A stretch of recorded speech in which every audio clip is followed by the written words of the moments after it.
अरे नीरज सुनो ना, ये देखो मिक्सचर कितना प्यारा है ना, छोटा सा पोर्टेबल। देखो तो बिना इलेक्ट्रिक चलता है, हैंड ब्लेंडर टाइप, कितना क्यूट लग रहा है ना। मधु, मिक्सचर तो पहले से घर में है, दो दो रखे हैं।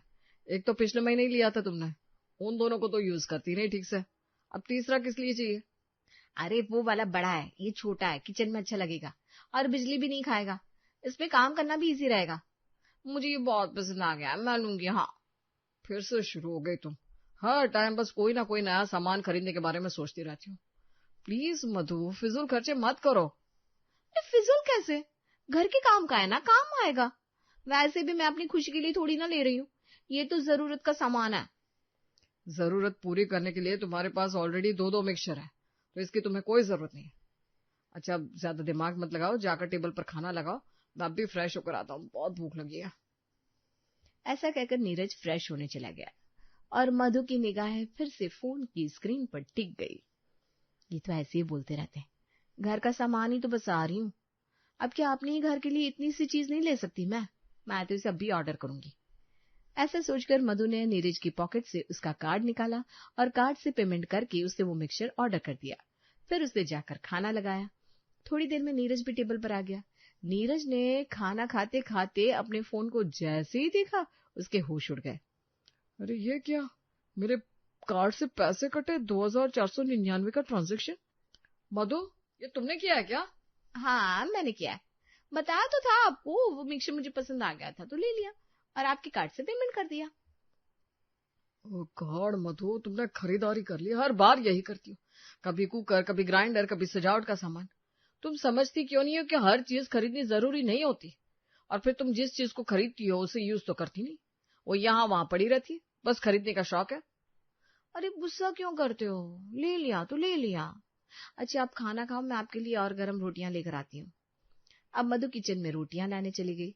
सरला जो अब तक खाना खाते हुए चुपचाप उनकी बातें सुन रही थी, उसने नीरज से कहा, क्या हुआ बेटा, फिर से शॉपिंग का चक्कर? कुछ ज्यादा खर्च कर दिया क्या इसने? हाँ माँ, इस बार मिक्सचर ले लिया है, और मैंने पैसे नहीं दिए तो मेरे कार्ड से पेमेंट भी कर दिया। जितने इसके खर्चे है उसे देखकर यही लगता है कि ये एक दिन मुझे लुटा ही देगी।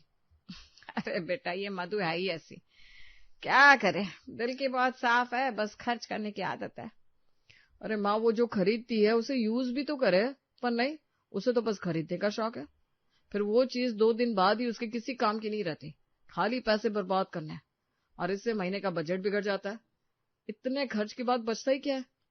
बात तो तेरी सही है बेटा, पर चिंता मत कर, टाइम के साथ सब समझ जाएगी। सरला के समझाने पर नीरज अब थोड़ा शांत हो गया। उसने खाना खाया और फिर आराम करने कमरे में चला गया। अगले दिन सुबह का वक्त था, नीरज ऑफिस निकल गया था और मधु अपने घर के कामों में बिजी थी। तभी उसका फोन बजा। हेलो पूनम, अरे कहाँ थी इतने दिन, ना कोई फोन ना कोई मैसेज, कैसी है तू? अरे यार एक साथ कितने क्वेश्चन करेगी, सांस तो ले ले। मैं बिल्कुल ठीक हूँ, बस थोड़ी बिजी थी इन दिनों इसलिए कॉल नहीं कर पाई, पर देख आज याद कर ही लिया मैंने तुझे। हाँ ये बात तो है, कितने दिन हो गए पूनम, हम सब सहेलियां कितने दिनों से नहीं मिले, कोई प्लान बना ना। नेकी और पूछ पूछ, चल आज ही मिलते हैं। आज अचानक, मैं समझी नहीं तेरी बात। अरे यार मैंने तुझे इसलिए फोन किया था, देख आज मनोहर मार्केट में साड़ियों की सेल लगी है, पूरे 50% का डिस्काउंट है।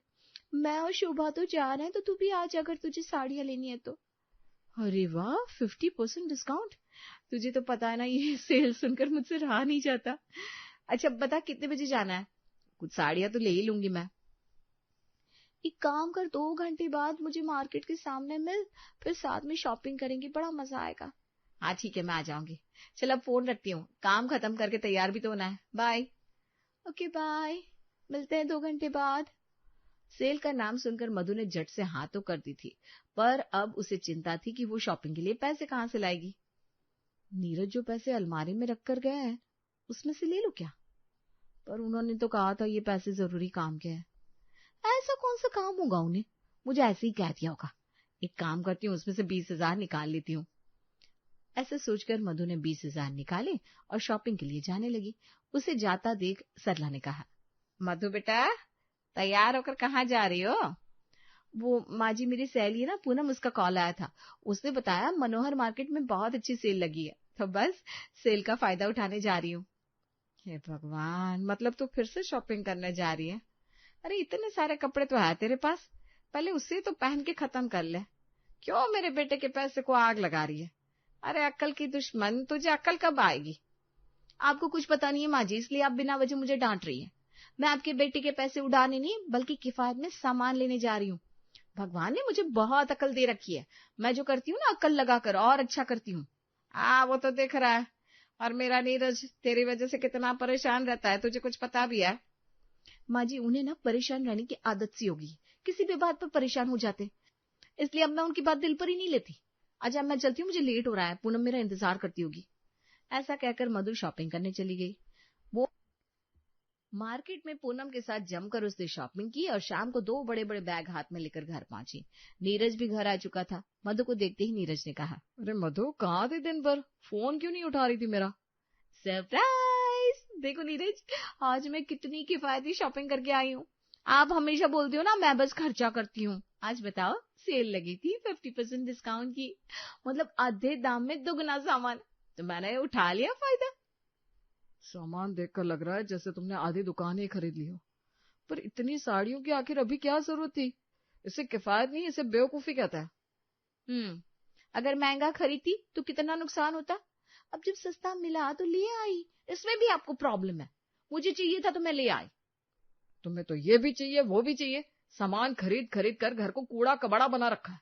कुछ यूज तो करती नहीं हो, बस सामान से घर भर रखा है। अच्छा बताओ, ये रेड कलर की साड़ी जो तुमने 15 दिन पहले खरीदी थी, वो तुमने कितनी बार पहनी है?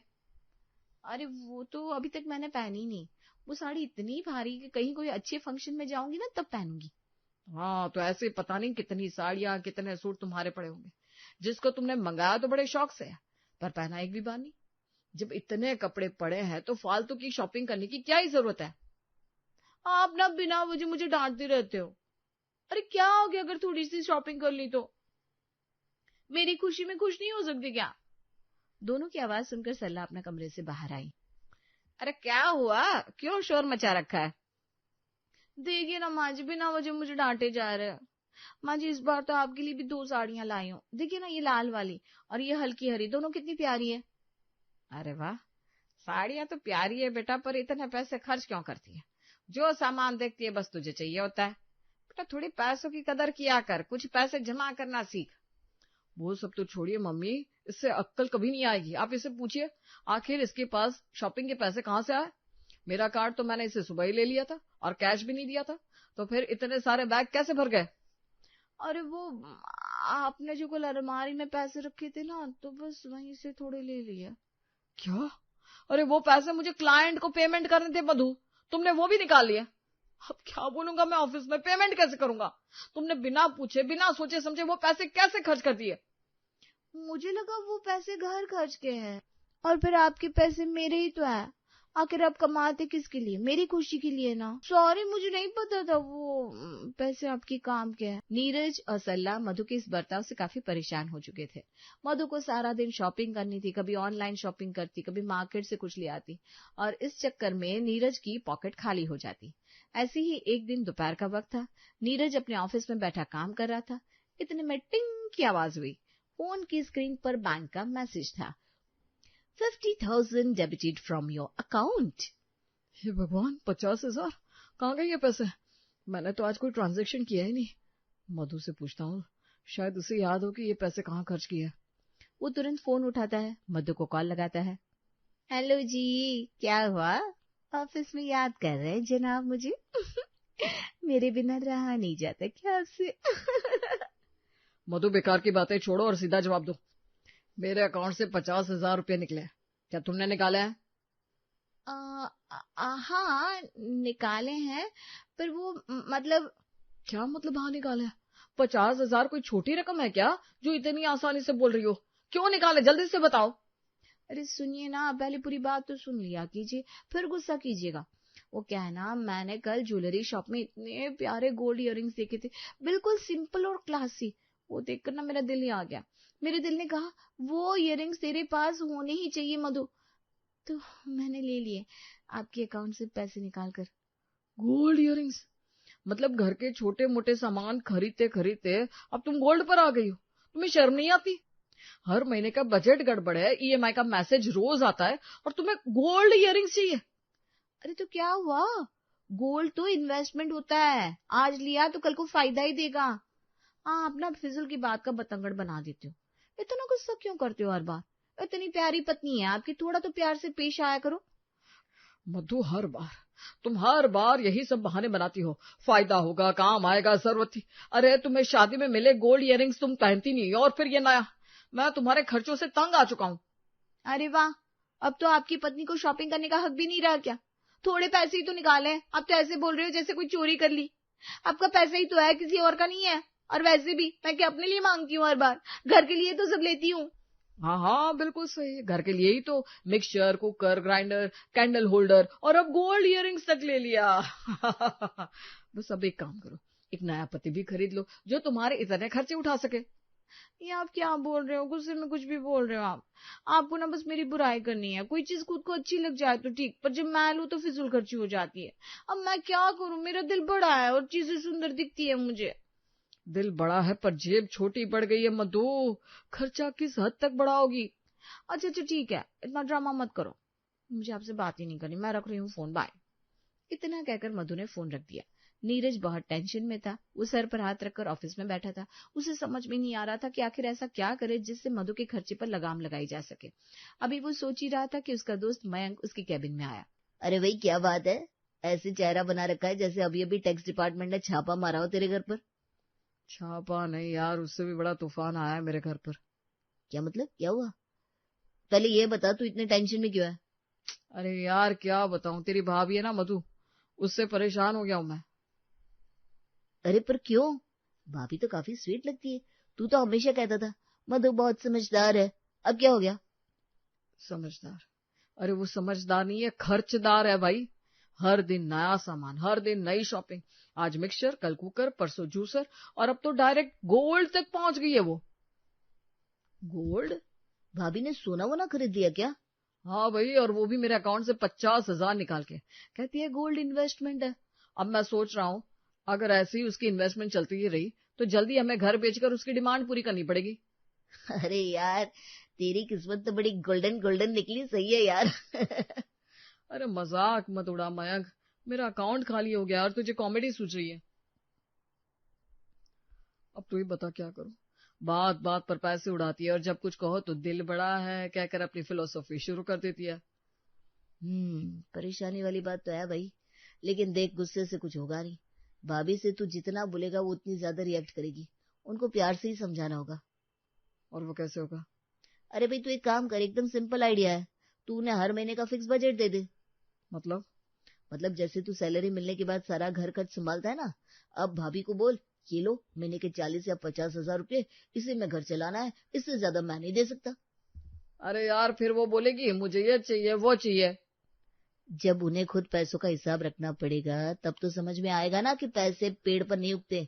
कोई सामान खरीदने से पहले 4 बार उन्हें सोचना पड़ेगा, क्योंकि उन्हीं पैसों में उन्हें पूरा घर चलाना है, वो भी महीने भर। तुमसे अगर बीच में मांगे तो तुम बिल्कुल मत देना। अरे अगर ये प्लान काम कर गया ना तो मैं तुझे अपना गुरु मान लूंगा। काम तो करेगा ही। मैं खुद अपनी बीवी पर ये आइडिया आजमा चुका हूँ। पहले वो भी ऐसे ही खर्च करती थी, हर हफ्ते नए कुशन कवर, नए पर्दे, नई चप्पलें। फिर मैंने उसे महीने का फिक्स खर्च दे दिया। अब देख, वही हर महीने बचत करके मुझे ट्रीट देती है। सच में? बिल्कुल। देख भाई, औरतें तब तक खर्च समझती नहीं है जब तक पैसे खुद के हाथ में ना हो। जब खुद बजट बनाना पड़ेगा तो वो हर रुपये की कीमत समझेगी। यार तू तो सच में भगवान का भेजा हुआ दोस्त है।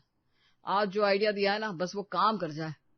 याद रखना, पहले महीने में अगर भाभी ने पैसे बचा लिए तो मुझे पार्टी चाहिए। अरे हाँ जरूर। मयंक के इस आइडिया ने नीरज को नई उम्मीदें देती थी। उसने ठान लिया था कि अब महीने का पूरा खर्च मधु के ही हाथ में होगा। ऐसा सोचकर मयंक घर गया और उसने मधु को बुलाया। मधु जरा इधर तो आओ, एक जरूरी बात करनी है। अब फिर क्या हो गया? मैंने तो कुछ भी नहीं खरीदा आज। अरे नहीं बाबा, इस बार गुस्सा नहीं करूंगा। इस बार एक खुशखबरी देनी है तुम्हें। देखो मेरी सैलरी आ गई है और ये रहा घर का पूरा खर्च। नीरज नोटों की गड्डी निकालकर टेबल पर रख देता है। इतने सारे पैसे, 50,000, ये सब मेरे लिए? हाँ, घर खर्च के लिए। अब से पूरे महीने का घर खर्च तुम्हारे ही हाथ में रहेगा। तुम्हें इन पैसों में ही सब मैनेज करना है, खाना पीना, सब्जी, दूध, त्योहार, गिफ्ट, सब कुछ। क्या? मैं कैसे चलाऊंगी इतना बड़ा घर? मुझे तो हिसाब किताब रखना भी ठीक से नहीं आता। अरे तो सीख जाओगी। देखो, अब इससे ज्यादा मैं तुम्हें 1 रुपया भी एक्स्ट्रा नहीं दूंगा, चाहे महीने के बीच में पैसे खत्म ही क्यों ना हो जाए। इन पैसों को खर्च करो या उड़ाओ, जिम्मेदारी तुम्हारी होगी कि घर में किसी चीज की कमी ना पड़े। मुझे हर चीज टाइम से चाहिए, खाना भी, दूध भी और माँ की दवाई भी। मतलब अगर पैसे खत्म हो गए तो मैं क्या करूं? आपसे मांगूंगी तो दोगे नहीं क्या? अरे नहीं, तुम्हें मैनेज करना होगा। जैसे तुम शॉपिंग में टैलेंट दिखाती हो ना, अब पैसों में भी वही टैलेंट लगाओ। इतने में सरला वहां आ जाती है। अरे बेटा, अब यही तो असली टेस्ट है। घर चलाना औरतों का काम होता है। जब तुम्हारे पापा कमाते थे ना, तो घर के पैसे मैं ही संभालती थी। हर महीने सैलरी आते ही हिसाब बनाती थी, कितना राशन, कितना दूध, कितनी सेविंग। अब वही काम तो करेगी। पर माँ जी, ये बहुत मुश्किल है। हर चीज के दाम बढ़ गया है। पता नहीं 50,000 में घर चल भी पाएगा या नहीं। अरे बेटा, कोशिश करेगी तो सब हो जाएगा। बस फिजूल खर्च मत करना और हर रुपया सोच समझ कर खर्च करना। हाँ, और अगर बच गए ना कुछ पैसे महीने के आखिर में, तो उससे शॉपिंग कर लेना। मधु अब पैसे लेकर अपने कमरे में चली गई और फिर छोटी सी डायरी निकालकर बजट बनाना शुरू कर दिया। अगले दिन नाश्ते के बाद मधु सब्जी लेने मार्केट जा रही थी, तभी नीरज ने कहा, क्या बात है, आज तो मैडम बहुत सीरियस लग रही है। कहीं फिर से कोई सेल तो नहीं लग गई? अरे नहीं बाबा, अब कोई सेल नहीं। अब मैं सोच समझ कर ही सामान लूंगी। इतने पैसों में पूरा महीना निकालना है। ऑर्डर वॉर्डर भी अब नहीं चलेगा। अरे वाह, मतलब तुम्हारा शॉपिंग का भूत उतर गया क्या? कितनी फिजूल खर्ची करती थी तुम। फिजूल खर्ची? वो तो मैंने कभी नहीं की। आप ही बेवजह मुझे डांटते रहते हो। और अब तो मैं फाइनेंस मिनिस्टर हूँ इस घर की। हर रुपया सही जगह खर्च करना पड़ेगा। मतलब मधु मैडम को आखिर अकल आ ही गई। भाई मयंक, मान गए तुम्हें। तुम्हारा आइडिया आखिर काम कर ही गया। थैंक यू भाई। नीरज मुस्कुराया और मधु सब्जियां लाने बैग लेकर घर से निकल गई। अब नीरज को सुकून था, क्योंकि शायद अब घर में ये भी चाहिए वो भी चाहिए वाला दौर खत्म हो गया।